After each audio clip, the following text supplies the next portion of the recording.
Chers actionnaires, depuis plus d'1 an maintenant, vous nous avez accordé votre confiance et nous partageons cette volonté et cette action forte de redorer le blason du savon de Marseille.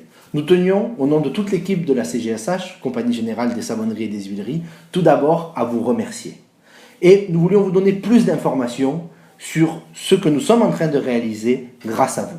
2017 sera une année très importante. Nous sommes face à 3 enjeux majeurs.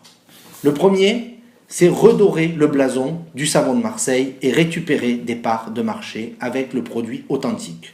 Je vous le rappelle, 95% des savons vendus avec l'appellation savon de Marseille sur notre marché sont ce que l'on pourrait appeler des contrefaçons fabriqués en Chine ou en Turquie. Pour récupérer ces parts de marché, plusieurs possibilités se sont ouvertes aux savonniers marseillais. Il y a eu, et vous en avez entendu parler, l'indication géographique protégée. Malheureusement, depuis 2012, cette IGP n'avance que très peu. Nous ne sommes, à la CGSH, pas convaincus de sa capacité à aboutir dans les années qui arrivent. Nous pensons que la solution sera plus du côté des marques. Et nous partageons une passion pour nos marques. Savon l'Ancre tout particulièrement, qui a un enjeu émotionnel très fort dans notre rencontre, et la Grande Savonnerie également. Ces marques doivent non pas être un savonnier de plus au sein des associations de savonniers, mais devenir réellement un pilier, une pierre angulaire pour ce produit qui est un symbole de l'art de vivre entre Provence et Méditerranée.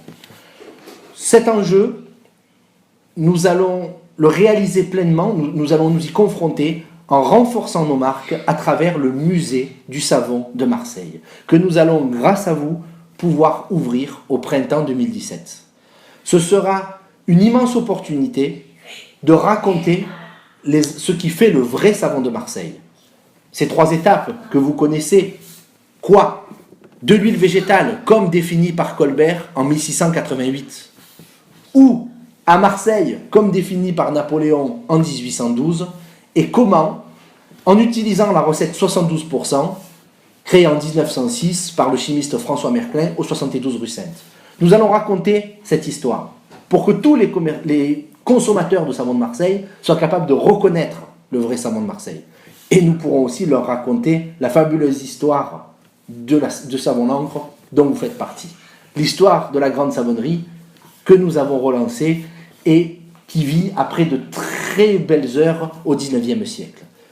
L'occasion aussi de nous placer, je vous le disais, au sein d'un art de vivre plus large, avec une boutique des Ateliers de Provence. Les Ateliers de Provence, qui sont un label créé à notre initiative, regroupent toutes les marques de l'art de vivre entre Provence et Méditerranée pour nous donner plus d'horizons.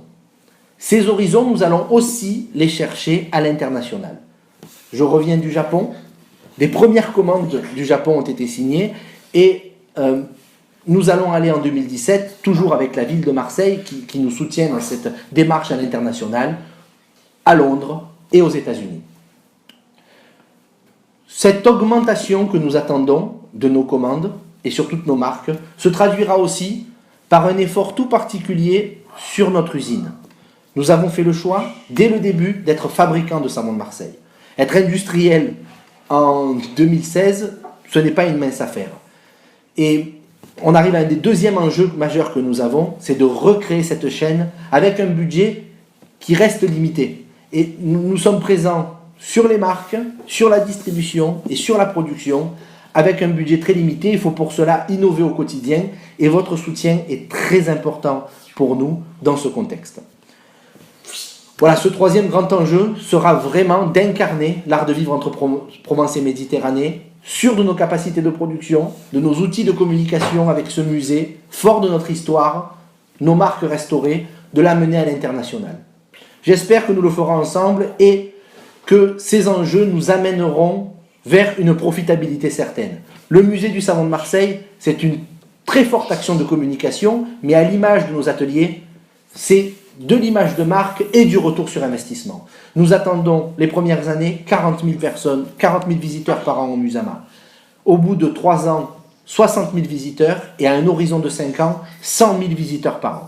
Couplé à notre boutique des ateliers de Provence, à 5 ans, les enjeux du Musama sont un chiffre d'affaires d'1 million d'euros.